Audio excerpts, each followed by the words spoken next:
So I have the World Economic Forum preliminary program.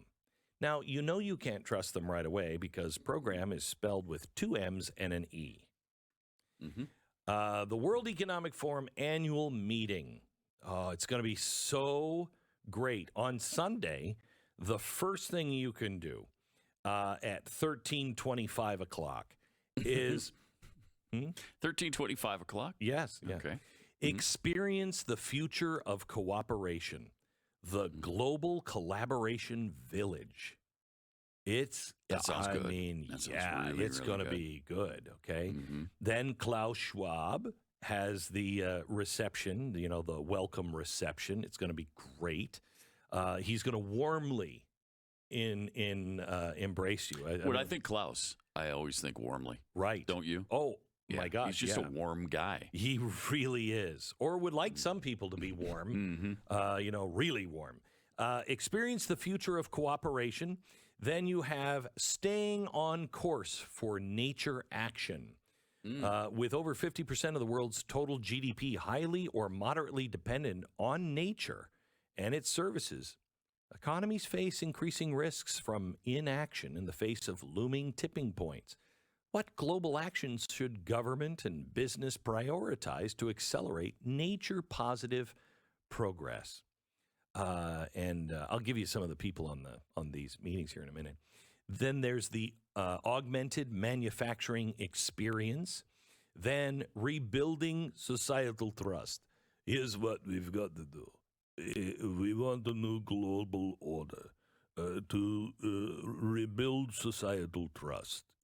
We have these meetings, and we do not let anybody that is normal come into Switzerland and attendees. And I would like to thank everyone for making the guy with the spookiest accent the face of this global movement to rebuild societal trust.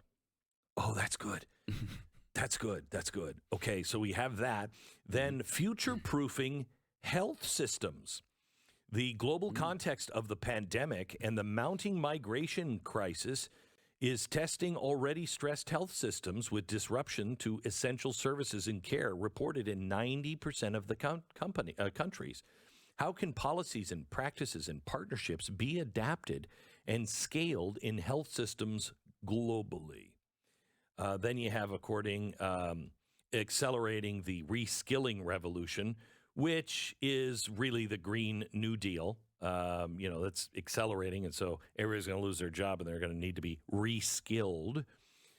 Resilient futures, economic weaponry, uses and effectiveness of sanctions. So that's going to be wow. And the net in net zero. So those are just some of them, but I want to get to the list of the incredible people that are well, everybody's going, right? Because this is a must not miss conference for my money. You must not miss this. You must not miss this. You will be there. So here it is. Remember the World Economic Forum, the architects of the Great Reset. You'll own nothing and you'll be happy. I'm sorry. Let me say it to rebuild societal trust. You will own nothing and you will be happy. Oh, yeah, that's way better. It's much better. It's way better. Much better. Yeah. Okay, so these are some of the things that they have. And some of the people, the list of attendees who are showing up, many of them are Americans. For instance, we have the Secretary of Commerce there. She's going to be attending, which I think is great. John Kerry is special presidential envoy for the climate. Always at He's these. there. Bill Keating, congressman from Massachusetts. He's a Democrat.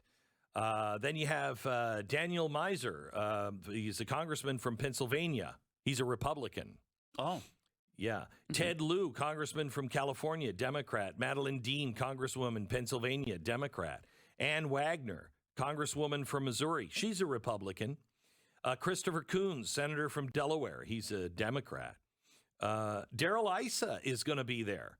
Wow. He's from California. He's a Republican. Dean Phillips, congressman from Minnesota. He's a Democrat. Deborah Fisher, she's a senator from Nebraska. She's a Republican. Eric Holcomb, he's the governor of Indiana. He's a Republican.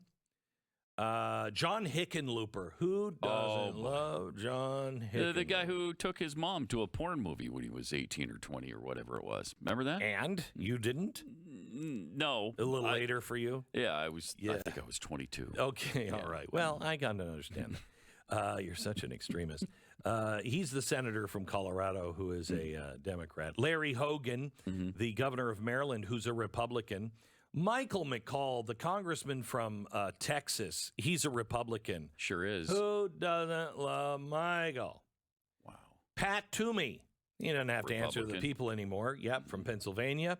Then you have Patrick Leahy, Robert Menendez. You have Roger Whittaker, the senator from Mississippi, who's a Republican.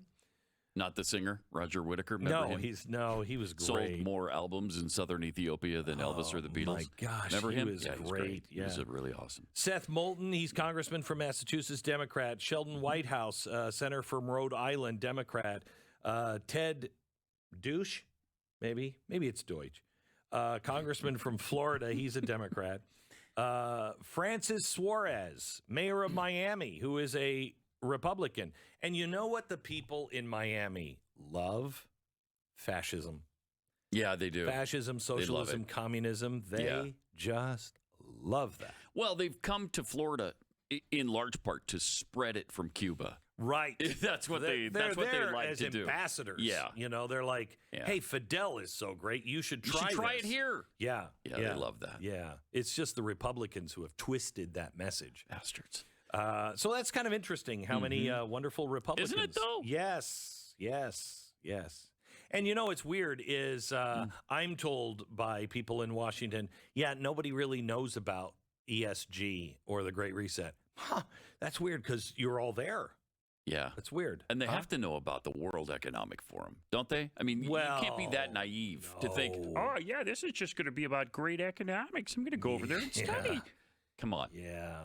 You have to know what's going on. They're busy on things. Do you know they just passed a bill for $500 million per year for disease research with DARPA.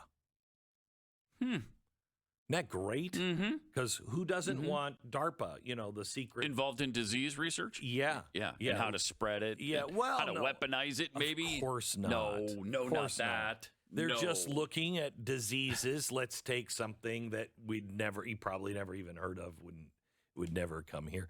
Monkeypox. Okay. And we're just trying to take monkeypox to see if it could ever jump from monkeys into people. Well, we already know it can. Oh, we do? Yeah. Really? Well, somehow it got to the human population from monkeys. Well, at least it's in Africa. Yeah, well, and here. And here. And here. And here. Yeah. But it's in Canada, spreading. in Australia. Oh, is that why we have bought all that vaccine yesterday? Yes. Monkeypox vaccine. Yes. Yeah. I thought that was from, The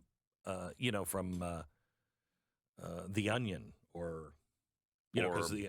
Babylon Bee? No, not the Bee. No, okay. The Bee is that's a right-wing extremist. Well, that's true. I mean, they're telling they're not joking in that,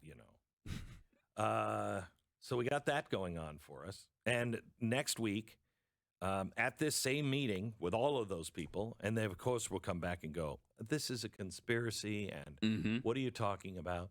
The WHO is meeting next week to change our amendments to our relationship, taking the power away from our Senate and House and President and giving it directly to the WHO in case there is like an outbreak of something.